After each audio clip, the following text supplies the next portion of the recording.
Hey guys, I'm Rich from NeoWin. Today we're unboxing the HP EliteBook 840 G5. So HP's product names can be a little confusing, but they do make sense if you break them down. Elite is HP's commercial brand. So this is a business laptop because it's an EliteBook. And 840, the 800 series is their mainstream brand, where the 1000 series is the premium flagship. What HP actually said was the 800 series, this is what they plan to sell millions of. And then you have the 40, where there's the 830, the 840, and the 850. That goes by screen size, so this is a 14-inch laptop. The 830 is 13.3-inch, the 850 is 15.6-inch, and that's how it goes. So if there was an X360 attached to the end, it would be a 360-degree convertible, but this should just be a laptop. So features in this generation is really all about bringing down some of those premium features in the 1000 series into the 800 series. For example, now we have an aluminum unibody, and that's something that was previously exclusive to the 1000 series. And I've reviewed, this is the first 800 series EliteBook that I've reviewed. I've reviewed several of the 1000 series devices, the 1030 X360, which was lovely. And that was one of the first, I think it was the first that I reviewed. And I also reviewed the 1040, which actually had an Intel H series processor, which is a 45-watt quad-core processor, because it was 7th generation. The 8th gen is a hexa-core processor. So the processor in this machine is still U series. So the 8th gen U series chips, this is V Pro, so it comes with Windows 10 Pro. The 8th gen U series chips, those are 15 watt. They're all 15 watts, but the 8th gen is quad core, where the 7th gen was dual core. That's really what the 8th gen has really been mostly about. It keeps the 14 nanometer architecture, and then it adds more cores, which means more power under many workloads. And what's great about that in a business laptop is that you might be using virtual machines, and more cores obviously means better performance with virtual machines. So you can see we have the EliteBook branding right on the hinge there. Aluminum unibody, just like I said. It only comes in silver. There's our speaker on the bottom. Okay, and it's a lovely device. So let's open this up. Now this has HP SureView, and this is something that I was really looking forward to trying out. If you've watched my EliteBook unboxing videos or read my reviews, I've talked about SureView quite a bit.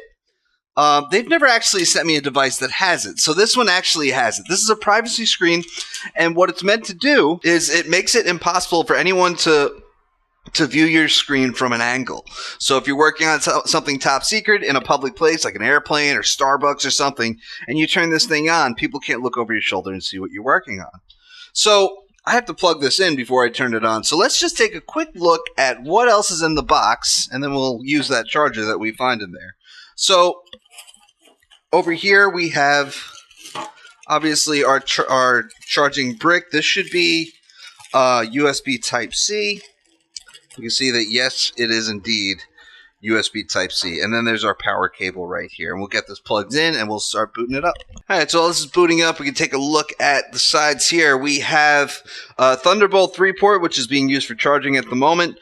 Another legacy power port. Get back to that in a second. This is a networking cable that's made to fit into a slim form factor there. HDMI, USB Type-A, headphone jack. This is apparently a SIM slot. It's not a micro SD slot, so we're going to see if we have cellular, because if we do, this is this is an excellent thing. Another USB Type-C smart card, and then a lock slot over here. All right, so now, like I said, that SureView privacy screen. So HP has been talking about this for so long, so I'm excited to finally try it. It only comes on the 1080p model. There is a 4K option, but like I said, it's only on 1080p. And this is the brightest display that they offer. All right, if we hit F2, there's our privacy screen. So you see it gets a little dimmer. It's better if you're looking at it directly, but then if we tilt it to the side here, you can't see anything of what's being worked on there. And that's pretty cool, because I obviously I write a lot of embargoed articles myself, and I can't work on them in public because who knows who's looking. So now I can try to take those things in public, and we'll see how that goes.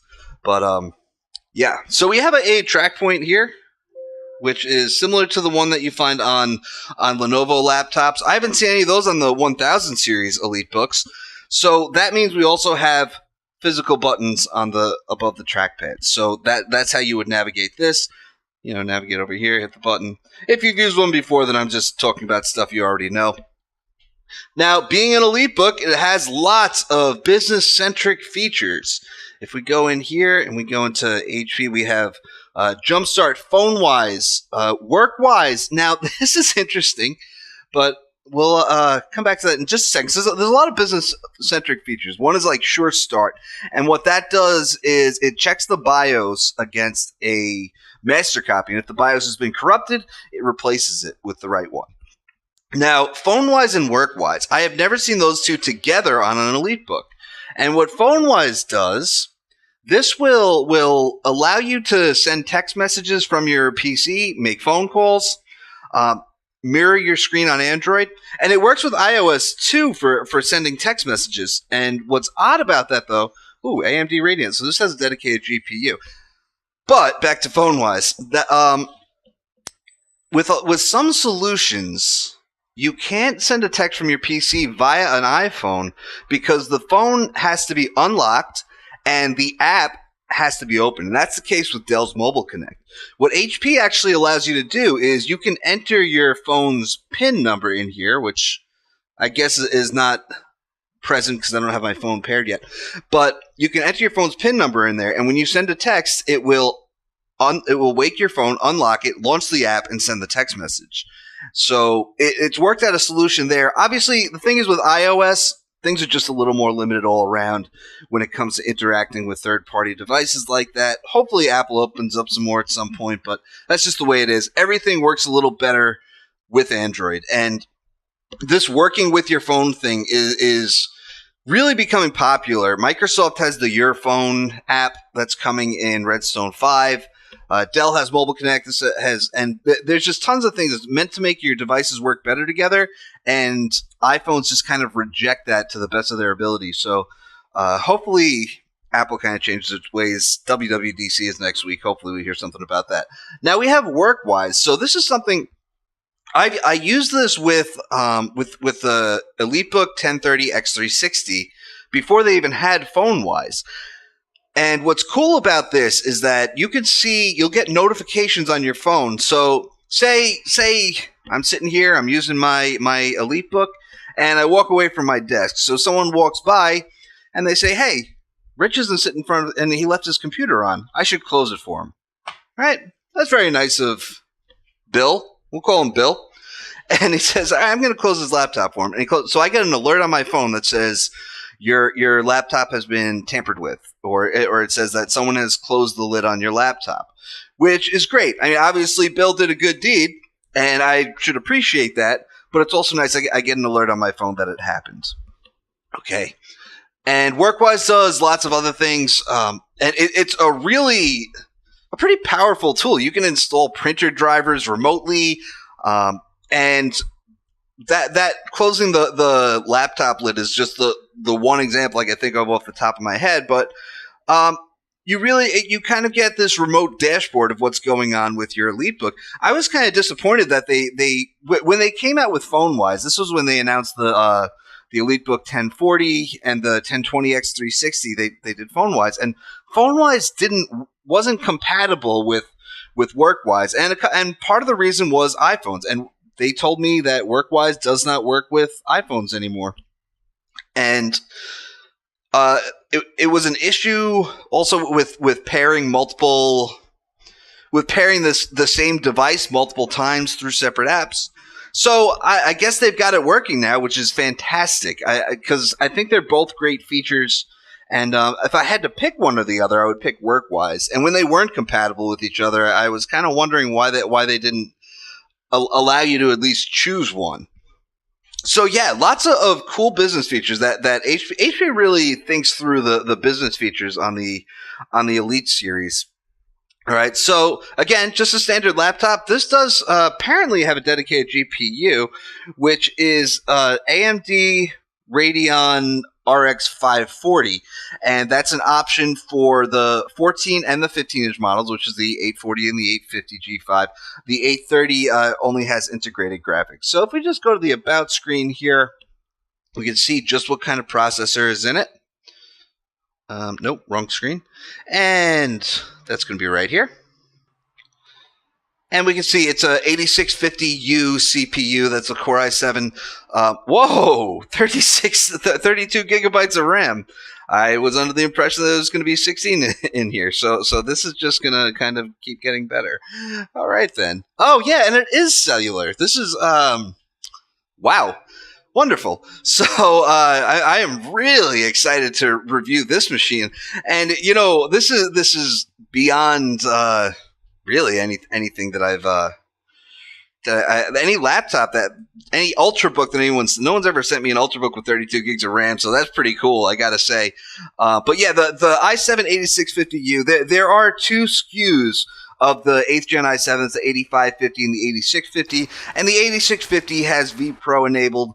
So obviously, yeah, this, if we check out the Windows version, it is Windows 10 Pro. And any business laptop that you buy, I'm going to say should come with Windows 10 Pro, because, you know, you can buy like a ThinkPad with Windows 10 Home for some reason. And personally, in my opinion, if you're spending over $1,000 on a PC, it should come with Pro. Especially, like, you could buy a $2,500, $3,000 gaming laptop and it ships with Home. And I mean, that's just insane, because really these are powerful machines, and you should be able to work with them as well. So obviously this is designed for work, so you get Pro. Anything else that we could take a look at in the HP software section? We can see there's no McAfee, no antivirus stuff. SoftPack Download Manager. One thing I got to check is HP has it's called Support Assistant. And normally that's where you get your drivers and firmware updates. And the biggest problem with EliteBooks that I've had recently is that this doesn't even work on EliteBooks. It works on my Spectre machines that they send me, so you end up having to get updates to the SoftPack Download Manager. Okay, I'm not seeing SureClick, which was another feature that was a secure browsing experience. I'm just really excited to see phone-wise and work-wise on the same machine, because that's really great. They're both really great features, and this should be a really great experience. So this is a top-end machine, 32 gigs of RAM, Core i7. We didn't check the storage. What do we got? Yeah, a terabyte SSD. So, I mean, I really just wanted this, but yeah, so this is going to be an always connected PC with lots of RAM, lots of storage, Core i7. This is going to be a beast. So make sure to check back for the review. I should have it up in about a month. Anyway, guys, that's it. I'm Rich from NeoWin. Have a great night.